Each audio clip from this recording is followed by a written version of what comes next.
Dear President Polk, as a former slave and current abolitionist, I know more than most that slavery is unjust and cruel. The United States of America was founded purely on the ideas of freedom and equality. Such beliefs are discarded when slavery occurs. The U.S. Constitution was also written under the basis that no man is owned by another, and no matter what the color, should have his natural rights taken. Slavery is relevant in the North. However, in the South, slavery is substantially worse. Slaves are whipped and beaten for minuscule accidents, worked to the bone for masters of a different color, and if they attempt to escape, they are captured and usually lynched. As long as such treachery settles in the United States, we have no right to call ourselves any different from communists, socialists, and the imperialists we revolted from on July 4th, 1776.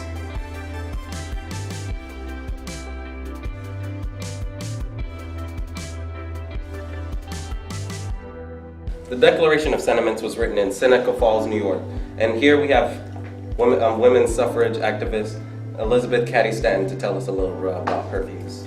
Hi. When I wrote the Declaration of Sentiments, I wasn't only thinking about the future of the women in America, but also the future of the Constitution itself.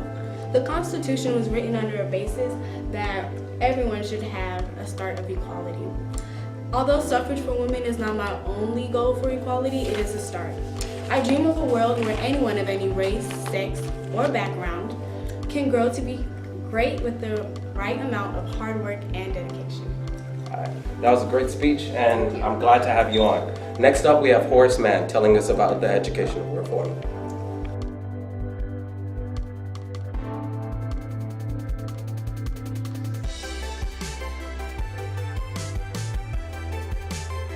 Hello, today we're here with Horace Mann to tell us about his accomplishments in the educational reform. When I saw the lack of education in this country, I could not help but do something. The future of this country lies in the hands of the children. And how can we leave our future in the hands of our uneducated youth? Not only this, but our current education system was in desperate need of reform. Our country, especially, not only in the South, is riddled with ignorance.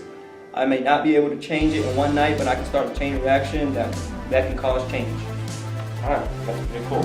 So, what things are you doing to reform education? I made it a responsibility to contribute to the common school movement. I also helped push a tax-funded and developed public education system. I also founded Normal Schools, which is a school teachers can attend to established standards. I want others to have the same opportunities that I did and have an education that may help them be successful in their later life.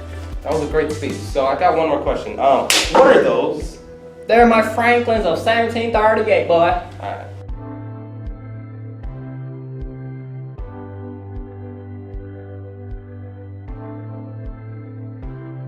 How much longer? How much longer should we as women have to put up with this? Put up with the horrible smell of the devil's rum our husbands bring home from the saloon? Put up with the abuse our husbands inflict on us and our children because of their abuse of alcohol?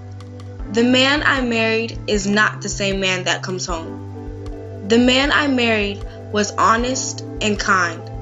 The man, or should I say stranger, at home is a criminal. He is an ill man, a man who gets into fights every day and spends our bill money on unnecessary things, causing us to be on the brink of poverty. We as women need to help our men. We need to follow in the footsteps of one of the most known prohibitionists, Carrie Nation, and smash liquor bottles and break the furniture of the saloons. Women of America, join us in the movement of temperance.